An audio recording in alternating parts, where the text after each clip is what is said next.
All right, we're all ready to go? I think so.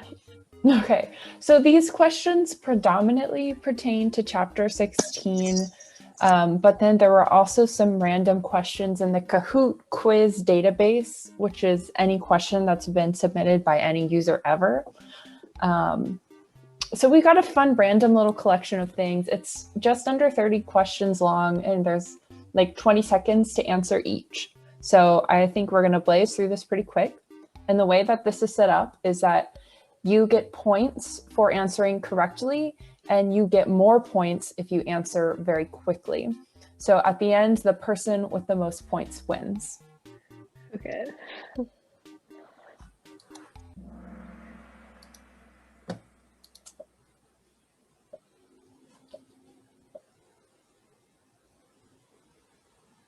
This was some of the prereq knowledge that was required. What are attributes? Oh my gosh.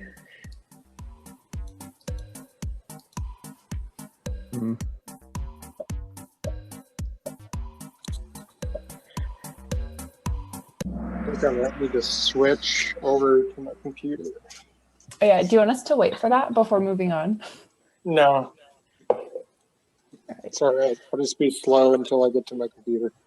All right, so attributes are name value pairs giving metadata to objects. And this is important for S3 objects in the particular way that it's presented. Oh, we got some players on our scoreboard. We're gonna keep going. True or false? Print is an example of a generic function.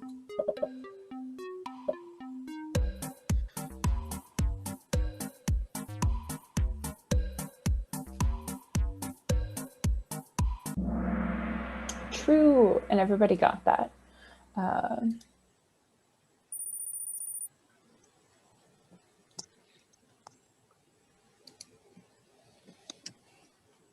What do S3, S4, and R6 have in common?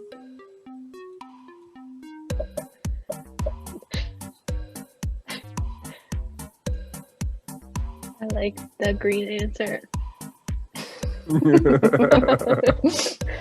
Thanks. Sometimes I had hard coming up with 4 possible answers.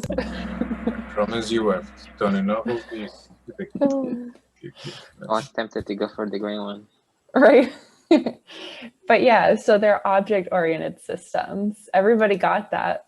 Oh, Tbone is in the lead, has a streak with 3 correct answers in a row. True or false? You can get the underlying attribute with unclass. Oh, crap, I don't know this. This is a very specific. So this is false. You can strip the underlying attribute with unclass. Oh, we have a new leader, KMO in the lead. Will Tbone get that lead back? All right, so which of these is considered more formal and complex?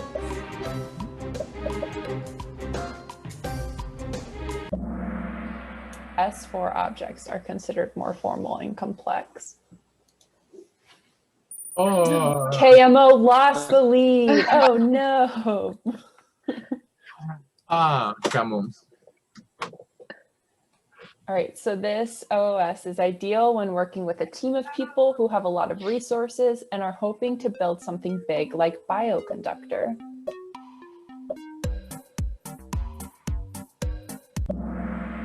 All right, everyone answered. So S4, it's more structured and there's more rules. So that's why it's thought to be better. Goodbye. But Gone.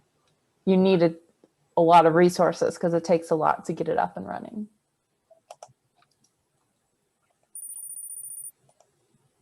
Dang, I had hopes for KMO. Now at the very bottom of our scoreboard, Tbone, almost 1,000-point lead. She wins. Right, so this requires less upfront design and is less strict than other OOS. specifically, yeah, everyone got this. So S3. Not the bottom. No one moved. Right. This OOS helps minimize code duplications for complex systems, such as the matrix package. This is a picture of the matrix package that was included in the chapter. No cheating. Can I change my answer? I wish. I just was trying to be very fast. Ow! Someone didn't answer. S4? Okay. It would have been bad anyways. Maybe it was Steven. Okay. After a full day of work, no stress. Are you talking to us, Camilla? Yes, I'm complaining. Like, yeah, now I'm judged. Literally.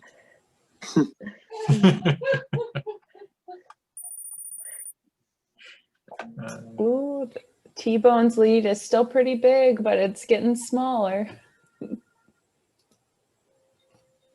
All right, this OOS is poorly documented and a little bit difficult to figure out.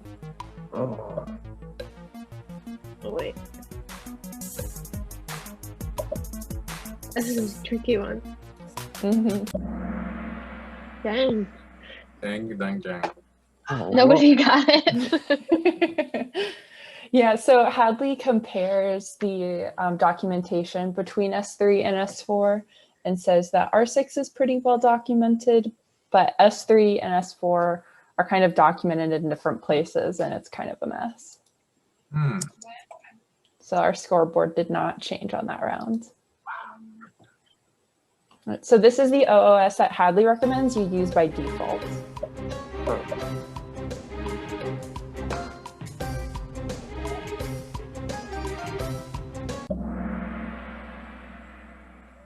Right, so S3, and he recommends it because it's pretty easy to get up and running, and it's quite flexible, and it'll feel more natural than R6 for somebody who's been using R for a while. Yeah, I'm stuck there. So, never mind. All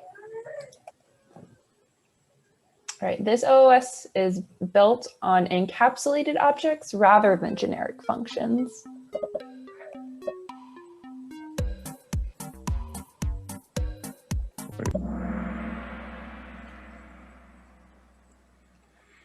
Yes.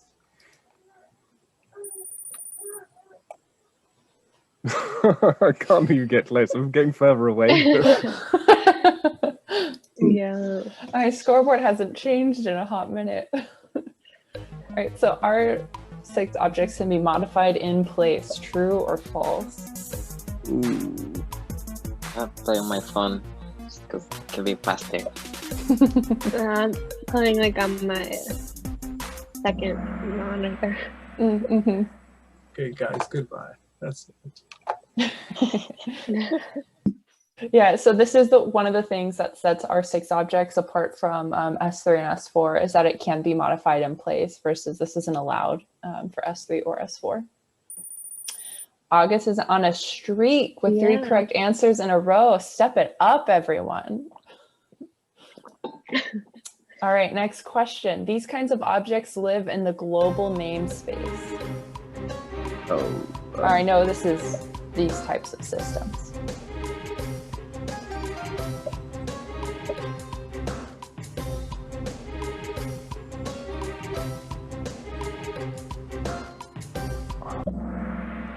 So it's S3 and S4, and it's, I don't remember, it's because it's generic or it builds on generic functions? I think the reason is because, well, R6, the methods are contained within the class definition and the object. And so my explanation would be like S3 and S4, everything is in the global environment. So that's why he said that there is more space maybe or something like that. More memory maybe. Something on that line, those lines. Nobody's moving, but the gap between August and Roberto is getting smaller, so you better watch out, both of you.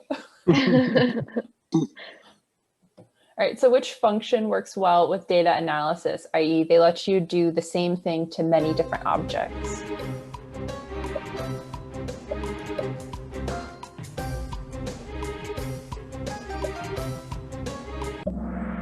Okay, everybody got that, so that's awesome.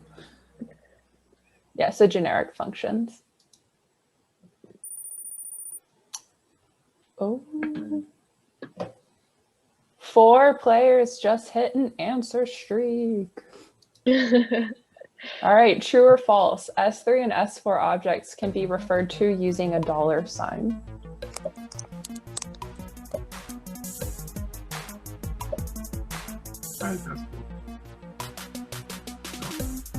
Oh gosh. I'm so confused. It's yeah, it kind of can be both ways, really. Oh, which it can do it both ways? Well, like an S4 object is technically like a data frame, or an S3 is technically a data frame. You know what I mean? That's true. Meaning Maybe the functions, right? this question might not have been fair then, because I don't get to use a lot of this in the work I've done. So I was in my head thinking about how R6 is specifically called using the $sign versus I think it was the @ symbol. That was the comparison. Yeah. But I cannot level the playing field with the points. So sorry, everyone. Oh. Take that. Your next turn. This is a bad dreamer. This is a bad dream. All right, which of these methods is considered the cheapest?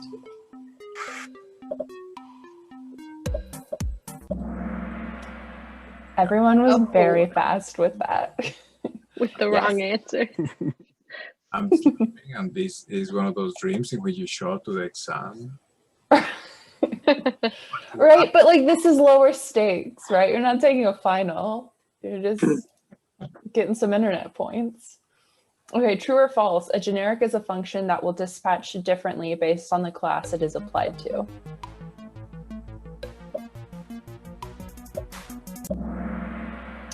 True. Good job, everybody. Our scoreboard did not move. All right, so this OOS has evocative names, meaning that it needs names that are specific to each object. We sort of alluded to this earlier.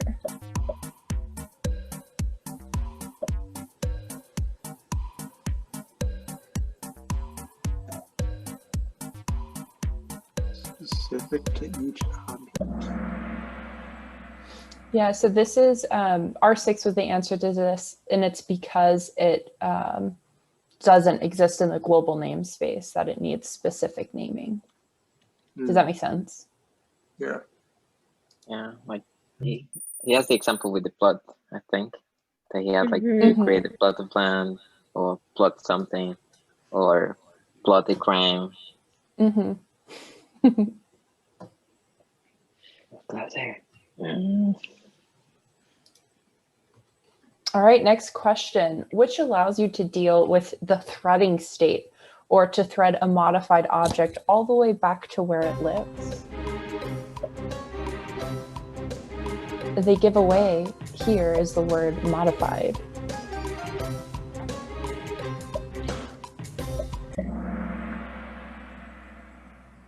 Yeah, so it's R6 because it's allowing you to change an object. Roberto is back in the game. We need like applause. All right, true or false? S3 will feel more natural to R users than R6. Everyone was also very fast with that. Yes, it's true.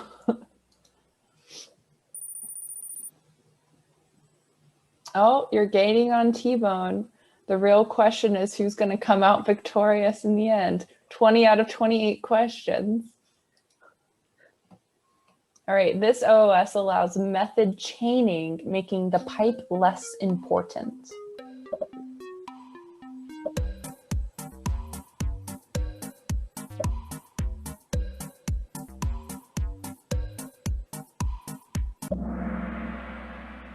Yeah, so it's R6, and it's because of the way the R6 functions are called together or chained together that piping becomes less important. And he has an example that he goes over in the book, but I did not link it here. Tbone has the highest answer streak. All right, true or false? A downside of R6 is that all users can add new methods to an existing class.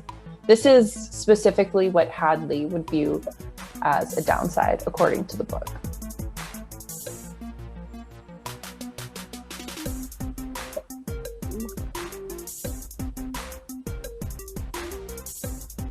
I don't remember this one.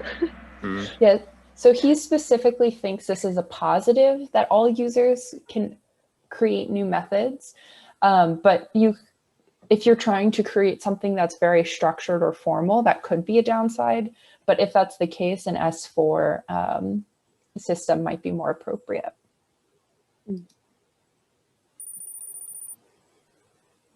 All right, scoreboard hasn't moved. Ooh, but look at how close these scores are. I waited so long to answer on that one. Right. This OS is not built with base R, so you need to load a specific package to use it.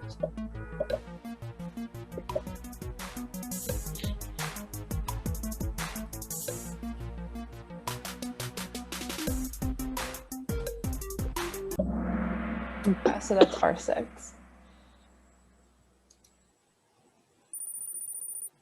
Oh, snap. Both of these gaps are closing in on each other. Who will make top 3? Okay, so this one's fill in the blank. Every A object has a B class that reflects the hierarchy of A classes.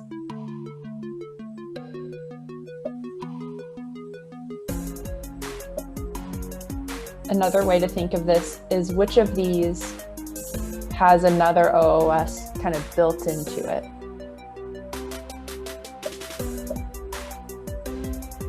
I changed my answer. Dang it. Did it their way. Nobody got it. Yeah, so this was, to me, something that was not straightforward that was mentioned in the book. But so S3 is sort of built into R6, and that every R6 object will have an S3 class, and that will tell you things about that R6 object. So you can refer to Hadley if you have more questions about that. Oh, our scoreboard did not move. Okay, true or false? Hadley discusses a built-in OOS called reference class, or RC, which uses S4. Wow. Does it use S? Yeah, I guess it uses S4. Or is it an alternative to S4? Dang it. I think it was framed as it uses S4, but maybe there's another question that's tied to this that may remind me of more information about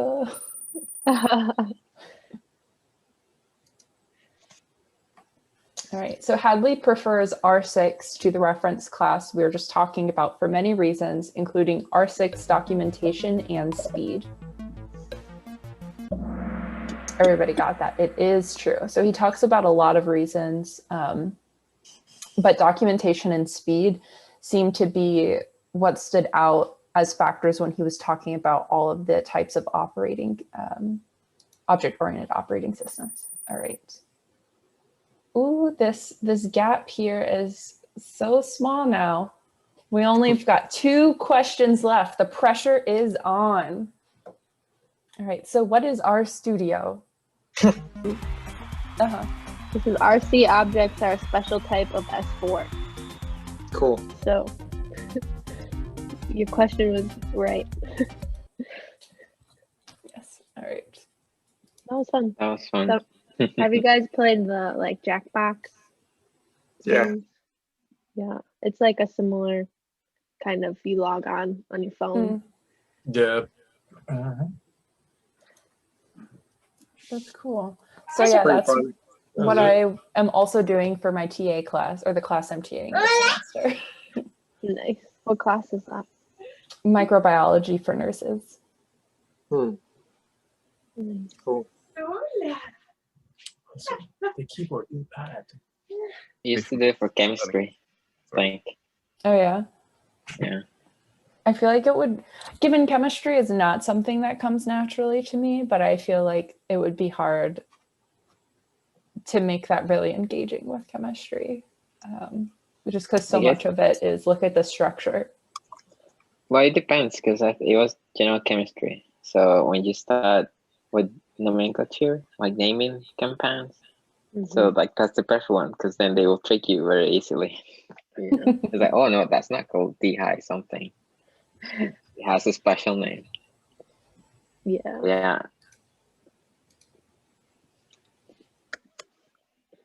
Well, if you guys like that, I can sign myself up to do the closing sections for the upcoming sections and make other little Kahoot quizzes. Yeah, that'd be fun. Yeah, Yeah. that was good. Yeah. That'll be fun. Do we have someone presenting next week? No.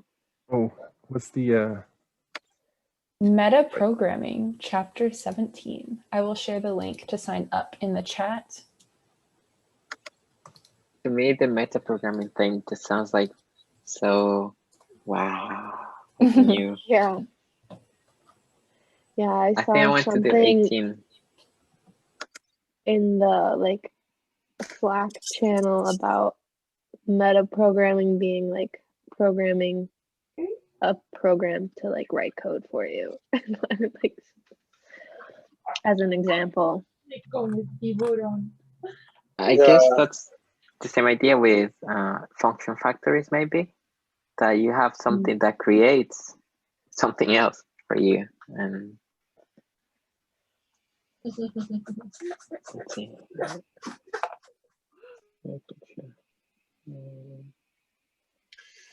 who wants to do next week?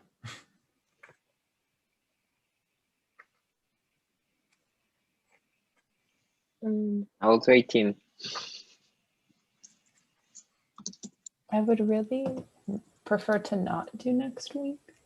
Do next week. I'm not really. But next week is the big picture, so that'll probably be like really an short. easier one of the other chapters in this section. Yeah, I mean, I can do it.